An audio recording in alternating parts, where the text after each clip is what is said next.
ఈ దినము ఇలాగూ ఆయన సన్నిధిలో ఉండగలిగే భాగ్యమును ప్రభువు మనకు అనుగ్రహించిన వారై ఉన్నారు.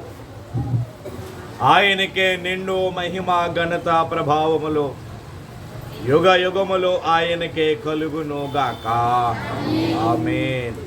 అలాగే ఈ రాత్రికాల సమయమందు ఆయనను ధ్యానము చేయడానికై ఏకీభవించిన ఆయన బిడలారా, ప్రభువు మిమ్ములను, మీ కుటుంబములను, మీ పనిపాటులను, మీరు చేయించిన సకల కార్యములను ప్రభువు బహుగా దీవించి ఆశీర్వదించునుగాక.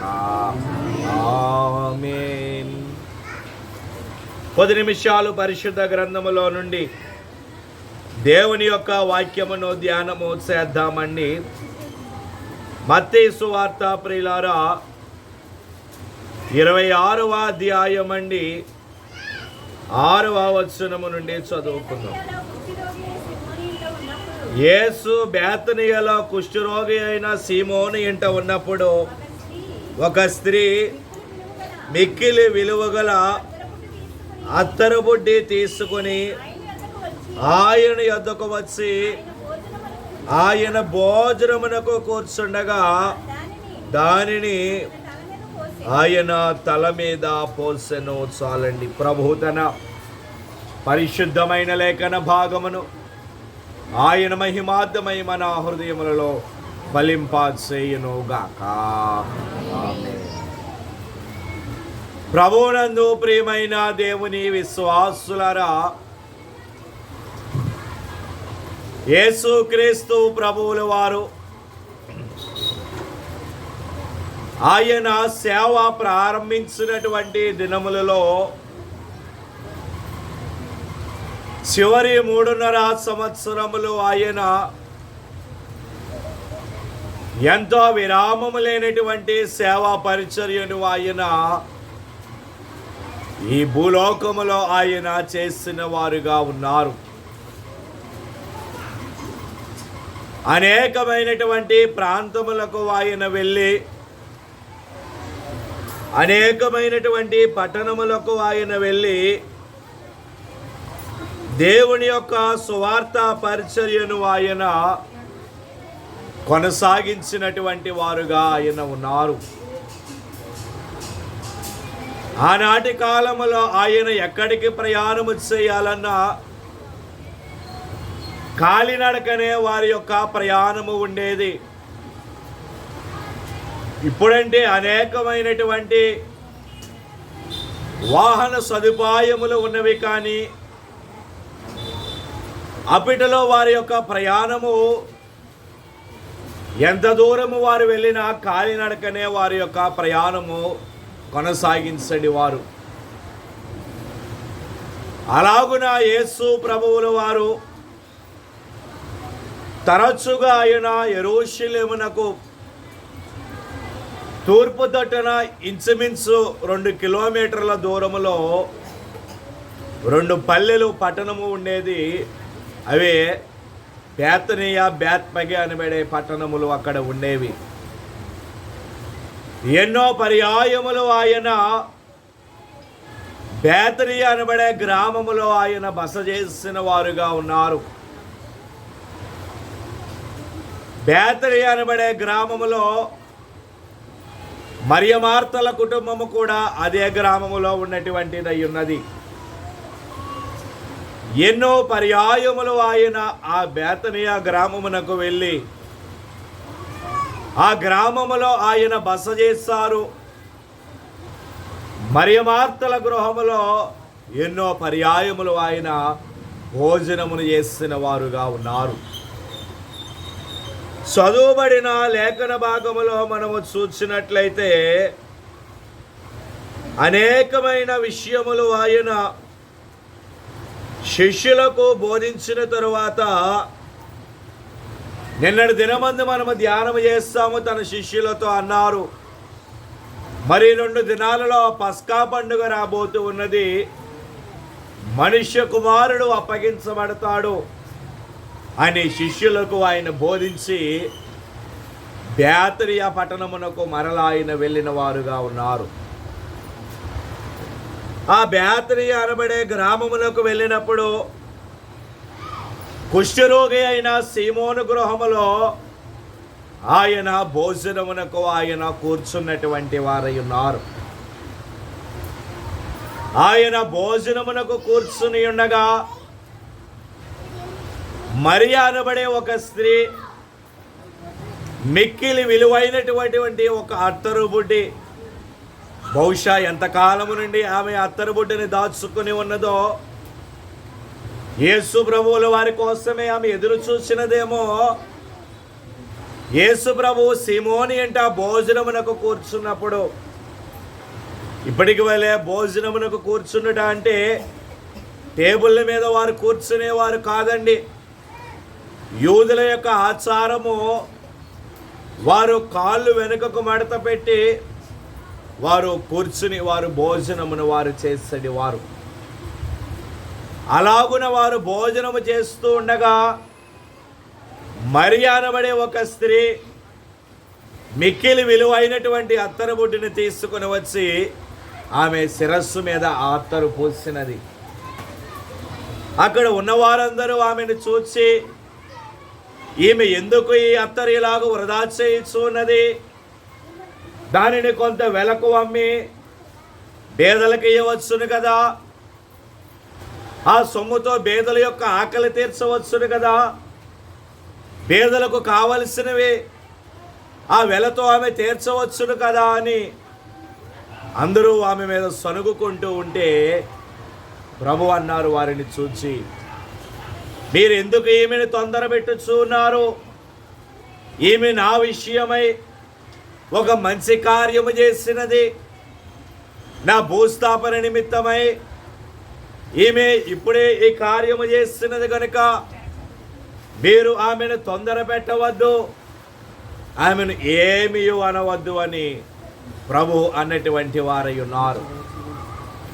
అయితే ఈ రాత్రికాల సమయమందు ప్రభు ఆ వచనములలో ఒక చక్కటి మాటను అక్కడ ఆయన చూపించిన వారుగా ఉన్నారు. ఏమిటి ఆ మాట అంటే, ఆయన సీమోని ఇంట భోజనమునకు ఆయన కూర్చున్నటువంటి వారుగా ఉన్నారు.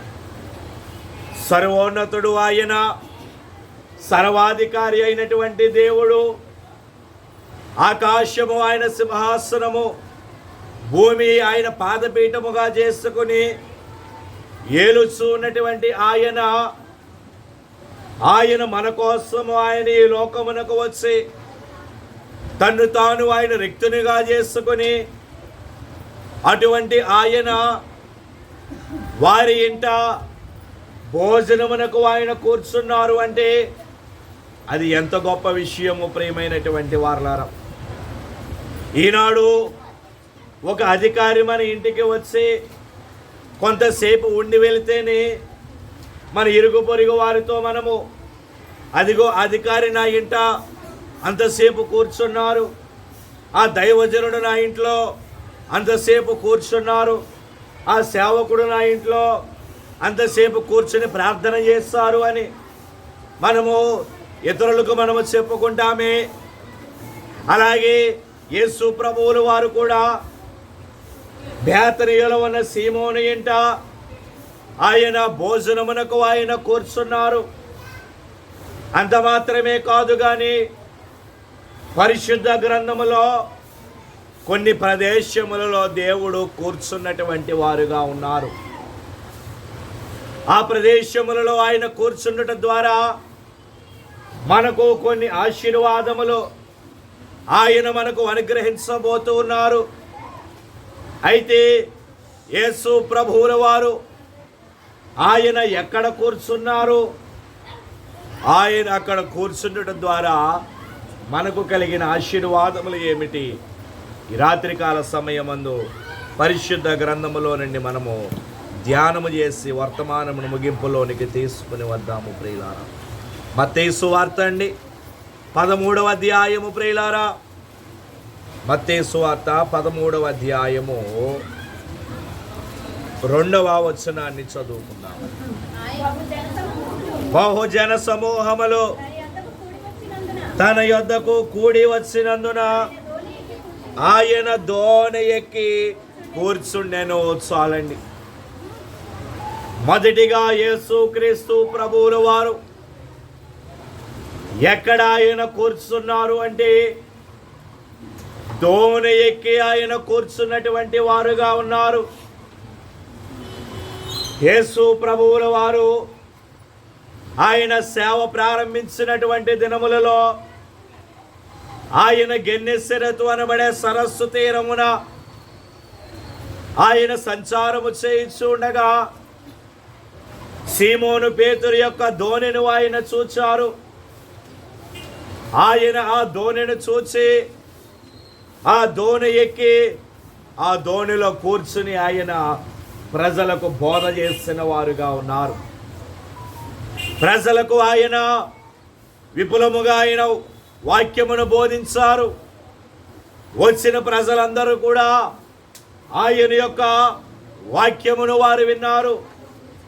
కనుక మొట్టమొదటిగా యేసుక్రీస్తు ప్రభువుల వారు ఆయన ఎక్కడ కూర్చున్నారు అంటే ఆయన దోణి ఎక్కి ఆయన కూర్చున్నటువంటి వారుగా ఉన్నారు. అయితే ఆ దోణి ఎక్కి కూర్చున్నట ద్వారా కలిగిన ఆశీర్వాదములు ఏమిటి? ఆయన ఆ దోణి ఎక్కి కూర్చున్నట ద్వారా కలిగిన ఆశీర్వాదములు ఏమిటి అంటే 14వ అధ్యాయం అండి, మత్తయి సువార్త 14వ అధ్యాయము 32వ వచనం అండి. 14:32 అండి. వారు దోణి ఎక్కినప్పుడు గాలి అణిగెను. అంతటా దోణిలోనున్న వారు వచ్చి, నీవు నిజముగా దేవుని కుమారుడు అని చెప్పి ఆయనకు మ్రొక్కిరి. చాలండి. చదువుబడిన లేఖన భాగములో యేసు ప్రభువుల వారు ఆయన సేవ చేయుచున్నటువంటి దినములలో ఆయన అనేక పర్యాయములు సందర్శించినటువంటి ఒక సముద్రము గలిలయ సముద్రము. ప్రియమైనటువంటి వారలారా, యేసు ప్రభువుల వారు ఆయన బోధ చేయుచున్నటువంటి దినాలలో బాప్తిస్మమిచ్చు యోహానును అతని తలను ఛేదించారు అనబడే విషయము ప్రభువుకు వినబడినది. ఆయన మనస్తాపము చెందిన వారే అరణ్యానికి వెళ్ళి అరణ్యములో ఒంటరిగా ఆయన ఉన్నారు. అరణ్యములో ఆయన ఒంటరిగా ఉండగా శిష్యులు ఆయనను వెతుకుకుంటూ వెళ్ళారు. వెళ్ళిన తరువాత ప్రజలు ఆ విషయాన్ని తెలుసుకుని అనేక మంది ఆ అరణ్యము దగ్గరికి వెళ్ళారు. వెళ్ళినప్పుడు ప్రభువు వారికి వాక్యాన్ని బోధించారు. వాక్యమును బోధించి ఆ దినము 5 రొట్టెలు 2 చేపల ద్వారా కొన్ని వేల మందికి ఆయన ఆహారాన్ని పెట్టారు. అది అయిపోయిన తరువాత అక్కడి నుండి అద్దరికి వెళ్ళవలనని ఆయన తనకంటే ముందుగా శిష్యులను ఆయన దోణిలో పంపించారు. తనకంటే ముందుగా శిష్యులను ఆయన పంపించారు. శిష్యులు దోణిలో ప్రయాణం చేసుకుంటూ వెళుతూ ఉన్నారు.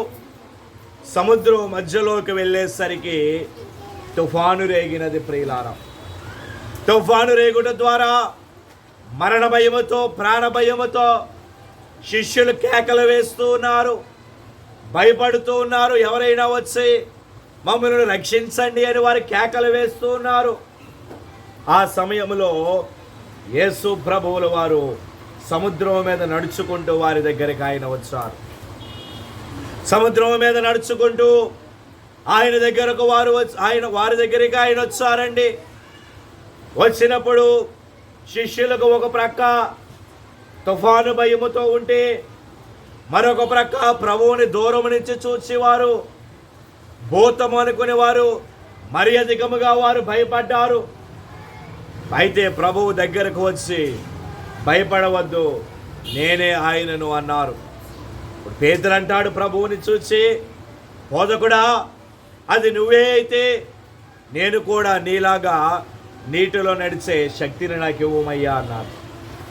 ప్రభు సరే రమ్మన్నారు పేతురుని. పేతురు ముందు బాగానే ప్రయాణము చేయడం ప్రారంభించాడు. నీటిలో నడుచుచూ వెళుతూ ఉన్నాడు. ఆయన కొన్ని అడుగులు ముందుకు బాగానే వేశాడు. కొన్ని అడుగులు వేయగా మరలా మునిగిపోసాగాడు. ఏమయ్యిందో ఏమో, అతనిలోకి బలహీనత, అవిశ్వాసం అతనిలోనికి వచ్చినది. విశ్వాసములో బలహీనపడిపోయాడు పేతురు. చుట్టూ ఉన్న గాలిని చూచి అతడు, నేను మునిగిపోతే ఏమిటి నా పరిస్థితి అని అతనిలో అవిశ్వాసము వచ్చినది. వెంటనే అతడు మునిగిపోసాగాడు. అప్పుడు ప్రభుని రక్షించమని కేకలు వేస్తూ ఉన్నాడు. అయ్యా, నన్ను రక్షించు, నేను పాపము చేస్తాను, నన్ను క్షమించి నన్ను రక్షించుమని పేతురు ప్రభువుని అడగగా, పేతురు ప్రభువుని తీసుకుని మరలా నడుచుకుంటూ దోణి దగ్గరికి వెళ్ళారు. దోణి ఎక్కినప్పుడు అక్కడ జరిగిన కార్యం ఏమిటి అంటే, వారు దోణి ఎక్కినప్పుడు గాలి అణిగెను అని అక్కడ రాయబడి ఉన్నది. కనుక నేనంటాను, ఈ సందర్భం అంతయు దేనికి సూచనగా ఉన్నది అంటే, ఆయన దోణి ఎక్కి కూర్చుండటం ద్వారా అక్కడ గాలి అణిగినది అంటే అది దేనికి సూచన అంటే ఆయన యొక్క అద్భుతమునకు సూచనగా ఉన్నది. ప్రియమైనటువంటి వారలారా, దేవునికి స్తోత్ర. ఆయన దోణి ఎక్కుట ద్వారా గాలి అణిగినది. గాలిని ఎవరు నిమ్మలము చేయగలరండి? మీరైనా నేనైనా గాలిని ఆగమంటే గాలి ఎక్కడైనా ఆగుతుందా? గాలి ఎవరికైనా లోబడుతుందా? ఆయన గాలిని నిమ్మలపరిచారు అంటే అది ఒక అద్భుతము. కనుక ఈనాడు మనము ఆయన దోణి ఎక్కి కూర్చున్నారు.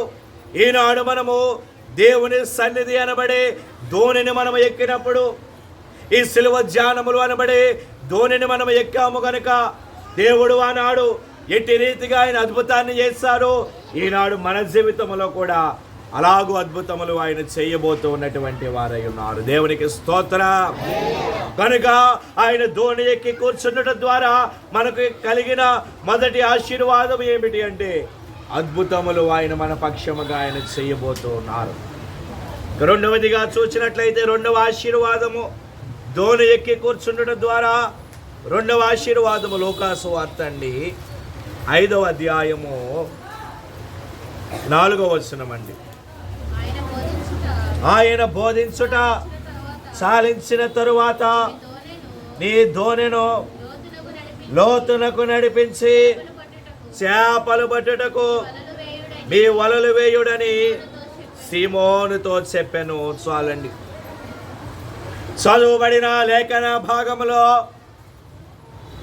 యేసు ప్రభువుల వారు ఆయన సేవ ప్రారంభించినటువంటి దినములలో ఆయన తన శిష్యుల కోసము ఆయన సంచారము చేయుచు సముద్ర తీరమును ఆయన వెళ్ళుచూ ఉండగా, మనము చదువుకున్నాం ఇందాక లేఖన భాగంలో, అక్కడ కొంతమంది వలలు శుభ్రము చేసుకుంటూ ఉన్నారు.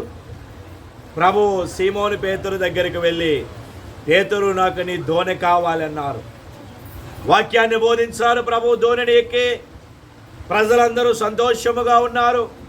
కానీ పేతురు ముఖము మాత్రము సంతోషము లేదు, ఆందోళనలో ఉన్నది. పేతురు ముఖము వికారముగా ఉన్నది, విచారముతో నిండుకొని ఉన్నది. వాక్యము ముగించారు ప్రభు. ప్రజలందరూ ఎవరి గృహాలకు వారు వెళ్ళిపోయారు. అయితే దేవుడు పేతురుతో అంటూ ఉన్నారు, ప్రభు నీవు దోణిను లోపలికి నడిపించు, దోణిను లోపలికి నడిపించి కుడివైపున వల వేయమన్నారు ప్రభు పేతురుతో.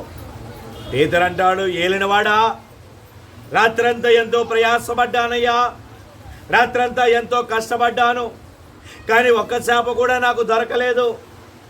నేను చేపలు పట్టడంలో నైపుణ్యం కలిగిన వాడను, ఇతరులకు నేర్పించిన వాడను, నాకు ఒక్క చేప కూడా దొరకలేదయ్యా అని ప్రభువుతో అంటే, ప్రభు అంటున్నారు, నా మాటను బట్టి నీవు వల వేయము అంటే పేతురు కుడివైపున వల వేస్తాడు. వలను లాగడానికి చూశాడు, కానీ వల వచ్చుట లేదు. అప్పుడు ఇతర దోణిలలో ఉన్న వారికి సైగలు చేస్తాడు రమ్మని. వారు వచ్చారు. వారు వచ్చి పేతురు వలను లాగారు. రాత్రంతా ఎంత ప్రయాసపడినా ఒక్క చేప కూడా దొరకనటువంటి పేతురుకు దేవుడు మాటను బట్టి దేవుడు పేతురు దోణి ఎక్కి కూర్చుండటం ద్వారా అక్కడ జరిగిన కార్యం ఏమిటి అంటే 2 దోణిల నిండా చేపల అభివృద్ధిని దేవుడు పేతురుకి ఇచ్చిన వారై ఉన్నారు. దేవునికి స్తోత్రం. కనుక దేవుడు ఆ దోణి ఎక్కి కూర్చుండటం ద్వారా పేతురుకు కలిగిన ఆశీర్వాదం ఏమిటి అంటే అభివృద్ధిని దేవుడు పేతురుకి ఇచ్చాడండి. సామాన్యమైన అభివృద్ధి కాదు, 2 దోణిల నిండా అభివృద్ధిని దేవుడు పేతురుకి ఇచ్చాడు. ఈనాడు అలాగే అనేక మంది వారి పనులలో పనిపాటులలో చాలా ప్రయాసపడతారు, కష్టపడతారు, కానీ కొంతమంది ఫలితాన్ని దక్కించుకోలేరు. కానీ ఈనాడు ఈ రాత్రికాల సమయమందు ఆయన శిలువ ధ్యానములో ఏకీభవించిన ఆయన బిడ్డలారా, మీరు ఏ పని చేయుచున్నను, మీరు పనిపాటులలో ప్రయాసపడుచున్నను, మీ వ్యాపారములలో కష్టపడుచున్నను, మీ యొక్క పనిపాటులలో మీరు ప్రయాసపడుచున్నను, దేవుడి ఎదురమంది మీకు అభివృద్ధిని ఆయన దయచేయబోతున్నటువంటి వారై ఉన్నారు. దేవునికి స్తోత్రం. ఒక పాత పాట ఉన్నది, రాత్రంతయు శ్రమ పడినా రాలేదు ప్రభు జయము, రహదారులు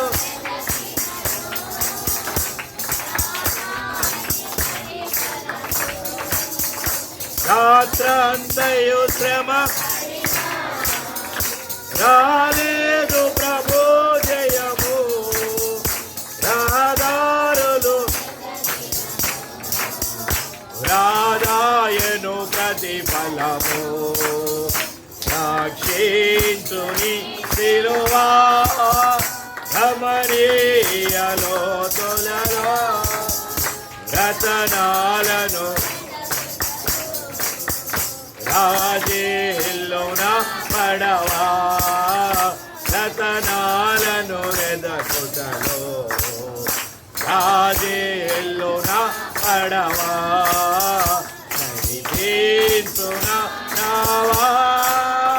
దేవునికి స్తోత్రం. కనుక మొదటిగా యేసు ప్రభువుల వారు ఎక్కడ ఆయన కూర్చున్నారు అంటే దోణి ఎక్కి ఆయన కూర్చున్నారు.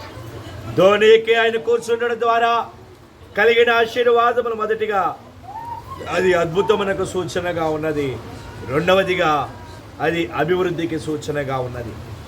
రెండవదిగా చూసినట్లయితే ఆయన ఎక్కడ కూర్చున్నారు అంటే మత్తయి సువార్త ప్రియులారా 21వ అధ్యాయం అండి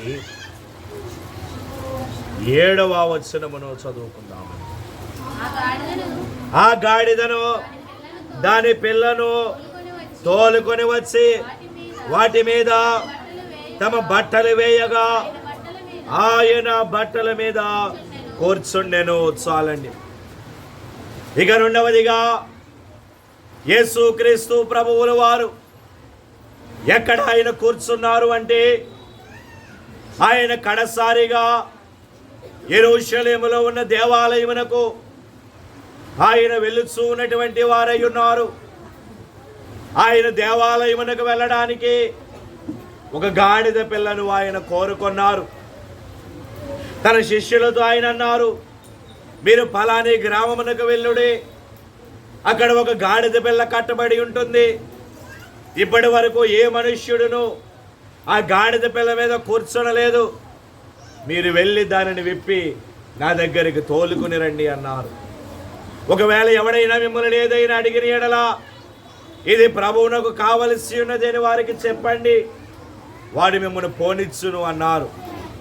వారు అలాగున వెళ్ళి ఆ గాడిద పిల్లను వారు తోలుకొని వచ్చారు. ఆ గాడిద పిల్లను తోలుకొని వచ్చిన తరువాత వారు చేసిన పని ఏమిటి అంటే వారు దాని మీద తమ బట్టలు వేయగా ఆయన ఆ బట్టల మీద కూర్చున్నారు. అనగా రెండవదిగా యేసుక్రీస్తు ప్రభువుల వారు ఎక్కడ ఆయన కూర్చున్నారు అంటే వస్త్రముల మీద ఆయన కూర్చున్నటువంటి వారుగా ఉన్నారు. దేవునికి స్తోత్రం. వస్త్రముల మీద ఆయన కూర్చున్నారు. ఆయన యెరూషలేమునకు వెళ్ళుచూ ఉండగా దారి పొడుగునా వారు ఆయనకు వస్త్రములు పరచుచూనే ఉన్నారు. ఆ వస్త్రముల మీదుగా ఆయన ప్రయాణము చేసుకుంటూ ఆయన వెళ్ళిన వారుగా ఉన్నారు. అయితే ఆయన ఆ వస్త్రముల మీద కూర్చుండడం ద్వారా మనకు కలిగే ఆశీర్వాదం ఏమిటి అంటే కీర్తనల గ్రంథము ప్రియులారా 30వ కీర్తన అండి. 30వ కీర్తన 12వ వచనాన్ని చదువుకుందాం. నీవు నా గోనె పట్ట విడిపించి సంతోష వస్త్రము నన్ను ధరింపజేసి ఉన్నావు. చాలండి. ఆయన వస్త్రముల మీద కూర్చుండటం ద్వారా మనకు కలిగే మొట్టమొదటి ఆశీర్వాదం ఏమిటి అంటే ఆనాడు ఆయన గాడిద పిల్ల మీద ఉన్నటువంటి వస్త్రముల మీద ఆయన కూర్చుండటం ద్వారా దేవుని సంఘముగా ఉన్నటువంటి మనకు ఆయన ఇచ్చు ఉన్నటువంటి ఆశీర్వాదం ఏమిటి అంటే సంతోష వస్త్రమును ఆయన మనకు దయచేయబోతూ ఉన్నటువంటి వారై ఉన్నారు. దేవునికి స్తోత్ర. కీర్తనకారుడు అదే అంటూ ఉన్నారు, నీవు నా గోనె పట్ట విడిపించి అనగా నా దుఃఖ దినములు నీవు విడిపించి సంతోష వస్త్రము నన్ను ధరింపజేసి ఉన్నావు అని ఆయన అంటున్నారు. ఈనాడు చాలామంది క్రైస్తవుల యొక్క జీవితంలో, దేవుని బిడ్డల యొక్క కుటుంబములలో సంతోషము అనబడేది లేదు. దుఃఖముతో, విచారముతో, వేదనతో వారు అనేక మంది వారి కుటుంబములలో సతమతమవుతూ ఉన్నటువంటి వారై ఉన్నారు. పైకి చెప్పలేక, దేవుని దగ్గరకు రాలేక వారు ఎన్నో బాధలు వారి కుటుంబంలో వారు మదనపడుచూ ఉన్నటువంటి వారై ఉన్నారు. ఈనాడు ఒకవేళ ఎవరైనా అట్టి రీతులుగా ఎవరైనా బాధపడుతూ ఉన్నట్లయితే వారి కుటుంబంలో దేవుడు సంతోష వస్త్రమును ఆయన ధరింపజేయబోతూ ఉన్నటువంటి వారై ఉన్నారు. దేవునికి స్తోత్ర. ఇక 2వ వస్త్రము 132వ కీర్తన అండి. 132వ కీర్తన 16వ వచనం అండి. దాని యాజకులకు రక్షణను వస్త్రముగా ధరింపజేసేదను. చాలండి. ఇక 2వదిగా ఆయన ఆ వస్త్రముల మీద కూర్చుండడం ద్వారా దేవుని సంగమునకు ఆయన ఇచ్చే మరొక ఆశీర్వాదం ఏమిటి అంటే రక్షణ వస్త్రాన్ని దేవుడు మనకు దయచేయబోతున్నారు. రక్షణ అనబడే వస్త్రమును దేవుడు మనకు ఇవ్వబోతూ ఉన్నారు. ఈనాడు మనమందరము దేవుని సన్నిధిలో ఉన్నాము, బాప్తిస్మమును పొందుకున్నాము, ఆత్మ సంబంధమైన రక్షణను మనం ఎలాగో పొందుకున్నాము. కానీ ఆయన ఆనాడు ఆ వస్త్రముల మీద కూర్చుండటం ద్వారా ఆత్మ సంబంధమైన రక్షణతో పాటు శరీర సంబంధమైనటువంటి రక్షణను కూడా దేవుడు దయచేయబోతూ ఉన్నారు. మనము వెళ్ళే ప్రయాణములలో ఆయన కాపుదల, మనము చేస్తున్న పరిపాటులలో ఆయన కాపుదల, మనము ఎక్కడికి వెళ్ళినా ఆయన మనకు తోడుగా ఉంటారు. అది రక్షణ అనబడే వస్త్రము. అందుకే కీర్తనకారుడు అంటూ ఉన్నారు 91వ కీర్తనలో, నీ ప్రక్కన 1000 మంది పడినను, నీ కుడి ప్రక్కన 10,000 మంది కూలిన అపాయము నీ వద్దకు రాదు అంటూ ఉన్నారు. ఎందుకు రాదండి అపాయము? ఆయన మనకు రక్షణ అనబడే వస్త్రమును ఆయన ధరింపజేస్తారు కనుక ఏ అపాయమును దేవుడు మన దరికి రానియకుండా ఆయన కాపాడుచున్నటువంటి వారై ఉన్నారు. దేవునికి స్తోత్ర. కనుక ఆయన వస్త్రముల మీద కూర్చుండటం ద్వారా మొదటిగా సంతోష వస్త్రమును దేవుడు మనకిస్తూ ఉన్నారు. 2వదిగా రక్షణ అనబడే వస్త్రాన్ని. కనుక మనము దేవుని సన్నిధిలోనికి రావాలి. ఆయన సన్నిధిలోనికి వచ్చడం ద్వారా దేవుడు ఈ ఆశీర్వాదములు మనకి ఇవ్వబోతూ ఉన్నారు. 3వదిగా చూసినట్లయితే యోహాను సువార్త అండి 6వ అధ్యాయము ప్రియులారా, యోహాను సువార్త అండి 6వ అధ్యాయము 3వ వచనం అండి. యేసు కొండ ఎక్కి అక్కడ తన శిష్యులతో కూడా కూర్చుండెను. చాలండి. ఇక 3వదిగా యేసుక్రీస్తు ప్రభువుల వారు ఆయన ఎక్కడ కూర్చున్నారు అంటే కొండ మీద ఆయన కూర్చున్నటువంటి వారుగా ఉన్నారు. ఏ కొండ అది? ఒలీవల కొండ. ప్రియమైనటువంటి వారులారా, యేసుక్రీస్తు ప్రభువుల వారు ఎన్నో పర్యాయములు ఆయన ఆ ఒలీవల కొండను ఆయన సందర్శించిన వారుగా ఉన్నారు. ఆ కొండ మీదకి ఎన్నో పర్యాయములు ఆయన వెళ్ళారు. ఆయన పగలంతా బోధ చేసేవారు. రాత్రంతా ఆయన ఆ కొండ మీద ఆయన ప్రార్థనలో గడిపేవారు. పగలంతయు కూడా ఆయన విరామం లేకుండా బోధ చేసి రాత్రంతయు ఆయన కొండ మీదకు వెళ్ళి ఆయన ప్రార్థన చేసుకునేవారు. ఎక్కడ రాయబడి ఉన్నది ఆ విషయము? మత్తయి సువార్త 14వ అధ్యాయము 23వ వచనమండి. ఆయన ఆ జన సమూహములను పంపివేసి ప్రార్థన చేయుటకు ఏకాంతముగా కొండ ఎక్కిపోయెను. చాలండి. చదువుబడిన లేఖన భాగములో యేసుక్రీస్తు ప్రభువుల వారు ఆయన బోధ ముగించిన తరువాత ఆయన ప్రార్థన చేయడానికి ఆయన ఆ కొండను ఎక్కిన వారుగా ఉన్నారు కనుక అక్కడ ఆ కొండ ప్రార్థనకు సాదృశ్యముగా ఉన్నది. ఆరాధనకు ఆ ఒలీవల కొండ సాదృశ్యముగా ఉన్నది. కనుక నేనంటాను, మొదటిగా ఆయన కొండ ఎక్కుట ద్వారా అది దేనికి సూచనగా ఉన్నది అంటే ప్రార్థనకు సూచనగా ఉన్నటువంటిది అయి ఉన్నది. దేవుని సంఘముగా ఉన్నటువంటి మనము అధికముగా మనము ప్రార్థన చేయాలి. సంఘము ఎప్పుడూ కూడా ప్రార్థనలలో గడపాలి. ప్రార్థన మన పరిస్థితులను మారుస్తుంది. ప్రియమైనటువంటి వారలారా, ఎన్నో పర్యాయములు మనము ప్రార్థనను గురించి కొన్ని వందల వర్తమానములు మనము చెప్పుకున్నాము. ప్రార్థన గురించి ప్రతి దినము దేవుడు మనతో మాట్లాడుతూనే ఉన్నారు. కనుక సంఘము ప్రార్థనలలో గడపాలి. ఈనాడు మనము ఆహారము లేకుండానైనా నీళ్లు లేకుండానైనా మనం బ్రతకగలము, కానీ ఊపిరి లేకుండా మనం బ్రతకగలమంటారా? లేదే. అలాగే మన విశ్వాస జీవితము కూడా స్థిరముగా నిలకడగా ఉండాలి అంటే ఆ విశ్వాస జీవితమునకు ప్రార్థన అనబడే ఊపిరి అవసరము. ప్రార్థన అనబడే ఊపిరి విశ్వాస జీవితానికి ఉండాలి. కనుక సంఘము ఎప్పుడూ కూడా ప్రార్థనల్లోనే ఉండాలి. సంఘం ఎల్లప్పుడూ కూడా ప్రార్థనల్లోనే ఉండాలి. అందుకే జరుగుల దేవదాసయ్య గారు అన్నారు, మంచము దిగగానే మొదట మోకాళ్ళుని మన తండ్రిని తలంచుకొనుము అన్నారు. మంచి పనులన్నిటినీ మించిన పని అవును అది అన్నారు. కనుక సంఘము ప్రార్థనలో ఉండాలి. మత్తయి సువార్త అండి 5వ అధ్యాయము 1వ వచనమండి.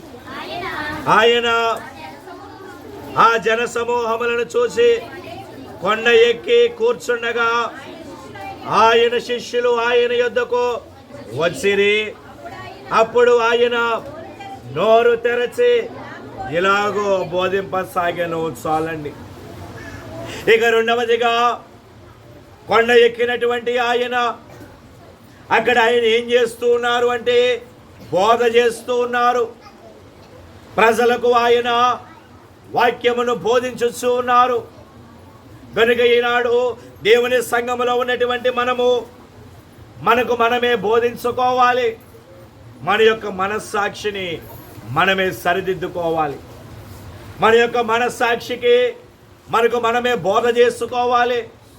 కనుక ఆయన కొండ ఎక్కుట రెండవదిగా ఆయన యొక్క బోధకు సూచనగా ఉన్నది. మొదటిగా ఆయన ప్రార్థనకు సూచనగా ఉన్నది. రెండవదిగా ఆయన యొక్క బోధకు సూచనగా ఉన్నది. ఈనాడు ప్రపంచమంతటా కూడా ఆయన యొక్క బోధలు వినిపింపబడుతూ ఉన్నాయి. ఆయన యొక్క బోధల ద్వారా ఎంతోమంది రక్షణ పొందుతూ ఉన్నారు. కనుక దేవుని యొక్క వాక్యాన్ని వినండి. వాక్యమును మీరు నిర్లక్ష్యం చేయవద్దు. వాక్యము అనగా పరిశుద్ధాత్మని నోట నుండి వచ్చే మాటలు.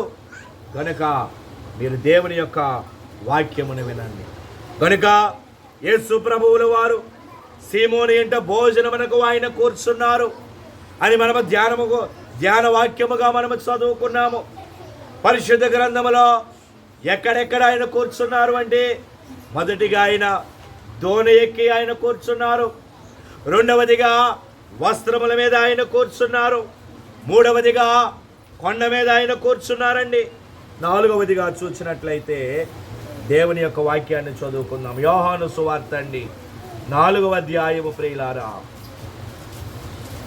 యోహాను సువార్త 4వ అధ్యాయము 6వ వచనం అండి. అక్కడ ఎవరో ఒకరు చదవండి. అక్కడ యాకోబు బావి ఉండెను గనుక యేసు ప్రయాణము వలన అలసి ఉన్న రీతిని ఆ బావి వద్ద కూర్చుండెను. అప్పటికి ఇంచుమించు 12 గంటలాయను. చాలండి.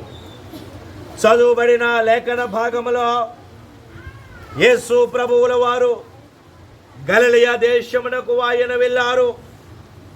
ఆయన గలిలయ దేశమునకు వెళ్ళినప్పుడు ఆయన విస్తారముగా ప్రయాణము చేయుట ద్వారా ఆయన పగలంతా బోధ చేయుట, రాత్రంతా ప్రార్థన చేయుట, మరలా పగలు ఆయన బోధ చేయుట, ఇలాగూ ఆయన విస్తారముగా ప్రయాణము చేయుట ద్వారా ఆ గలిలయ దేశమునకు ఆయన వెళ్ళేసరికి ఆయన ఆకలి కొన్నటువంటి వారై ఉన్నారు.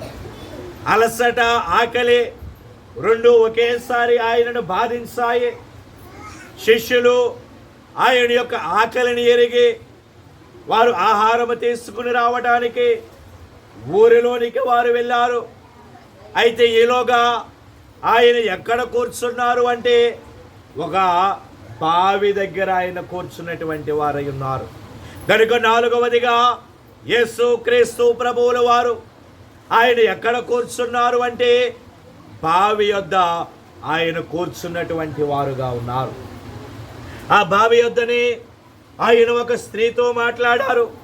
ఆ స్త్రీతో మాట్లాడే ఆమెకు రక్షణను దేవుడు ఇచ్చారు. అయితే ఆ బావి యొద్ద కూర్చుండుట దేనికి సూచనగా ఉన్నది అంటే నిర్గమాకాండం అండి, 2వ అధ్యాయము. ప్రియులారా, నిర్గమాకాండము 2వ అధ్యాయము 15వ వచనము 16వ వచనము. ఫరో ఆ సంగతి విని మోషేను చంపచూచెను గాని మోషే ఫరో ఎదుట నుండి పారిపోయి మిద్యాను దేశములో నిలిచిపోయి ఒక బావి వద్ద కూర్చుండెను. చాలండి. మోషే ఫరో రాజ్యములో పెరిగిన వాడుగా ఉన్నాడు. ఒక దినము ఇద్దరు పోట్లాడుకుంటుండగా చూసి ఒకడిని కొట్టి చంపి ఇసుకలో పాతిపెట్టేశాడు. అయితే ఆ విషయము ఫరో తెలుసుకున్నాడు. ఫరో తెలుసుకుని మోషేను చంపాలని చూచాడు. కానీ మోషే ఆ రాజ్యాన్ని విడిచిపెట్టి పారిపోయి మిద్యాను దేశములో ఉన్న ఒక బావి దగ్గర మోషే కూర్చున్నాడు. అయితే మోషే ఆ బావి దగ్గర కూర్చుండడం ద్వారా అక్కడికి ఆ గ్రామములో మిద్యాను దేశములో ఇత్రో అనబడే ఒక యాజకుడు ఉన్నాడు. ఆ యాజకునికి 7 కుమార్తెలు ఉన్నారు. 7 కుమార్తెలో పెద్ద కుమార్తె సిప్పోరా. ప్రియమైనటువంటి వాళ్ళరా, ఆ సిప్పోరా అనబడే ఆమె తన తండ్రి మందను మేపడానికి నీళ్లు చేదడానికి ఆ బావి దగ్గరకు వచ్చినది. బావి దగ్గరికి వచ్చినప్పుడు మోషే వారికి సహాయము చేస్తాడు. మోషే వారికి సహాయం చేసి వారి గృహానికి త్వరగా పంపించాడు. ఆ దినము వారి గృహానికి తొందరగా వెళ్ళేసరికి తన తండ్రి అడిగాడు, మీరు ఎలా ఇంత తొందరగా గృహానికి వచ్చారు అంటే అప్పుడు ఆమె సిప్పోరా తన తండ్రికి ఆ విషయాన్ని తెలియజేయడము. అప్పుడు మోషే ఆ మిద్యాను దేశములో ఇత్రో గృహానికి వెళ్ళడము. ఇత్రో తన కుమార్తెను సిప్పోరాని ఇచ్చి మోషేకి వివాహము చేయటము. ఇది అక్కడ జరిగినటువంటి సంఘటన. అయితే ఆ బావి అంతయు అక్కడ అది దేనికి సూచనగా ఉన్నది అంటే మోషే యొక్క శ్రమలలో ఆదరణకు సూచనగా ఆ బావి మనకు కనబడుతూ ఉన్నటువంటిది ఉన్నది. యేసు ప్రభువుల వారు కూడా ఆయన శ్రమలో ఉన్నప్పుడు ఆ బావి దగ్గర కూర్చున్నారు. ఆయనకు శిష్యులైనటువంటి వారు భోజనమును తెచ్చి ఆయనకు ఆదరణ కలుగజేస్తారు. అలాగే ఇక్కడ మోషే శ్రమలలో ఉండగా దేవుడు ఇత్రో ద్వారా మోషేకు ఆదరణ కలుగజేస్తారు.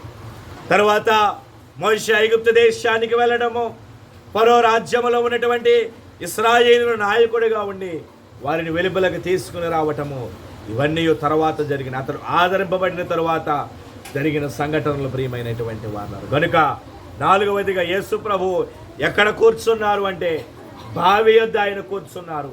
ఆ బావి యొద్ద ఆయన కూర్చుండటం ద్వారా అది శ్రమలలో ఆదరణగా ఆయనకు ఉన్నది.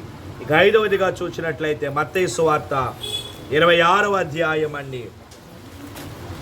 మత్తయి సువార్త 26వ అధ్యాయము 55వ వచనం అండి. ఆ గడియలలో యేసు తన జన సమూహములను చూచి బందిపోటు దొంగ మీదకి వచ్చినట్లు కత్తులతోనూ గుదియలతోనూ నన్ను పట్టుకొని వచ్చితిరా. నేను అనుదినము దేవాలయములో కూర్చుండి బోధించుచున్నప్పుడు మీరు నన్ను పట్టుకొనలేదు. చాలండి. ఇక 5వదిగా యేసు క్రీస్తు ప్రభువుల వారు ఆయన గెత్సెమనే తోటలో ఉండగా ఇస్కరియోతు యోధా సైనికులను తీసుకుని వెళ్ళి ప్రభువుకు ముద్దు పెట్టి ప్రభువుని వారికి అప్పగించాడు. అయితే ప్రభువు వారిని చూచి అంటూ ఉన్నారు, బందిపోటు దొంగ మీదకి వచ్చినట్లు కత్తులతోనూ గుదియలతోనూ మీరు వచ్చితిరా. నేను అనుదినము దేవాలయములో కూర్చుండి బోధించుచు ఉన్నప్పుడు అని ఆయన అంటూ ఉన్నారు. కనుక 5వదిగా యేసు ప్రభువులు వారు ఎక్కడ కూర్చున్నారు అంటే దేవాలయములో ఆయన కూర్చున్నటువంటి వారిగా ఉన్నారు. దేవాలయములో ఆయన కూర్చుని బోధ చేస్తారు. అనుదినము ఆయన దేవాలయములో కూర్చుండి ఆయన బోధ చేసిన వారుగా ఉన్నారు. ఎందుకు ఆయన దేవాలయంలో కూర్చున్నారు అంటే 21వ అధ్యాయం అండి మత్తయి సువార్త 12వ వచనమును చదువుకుందామని.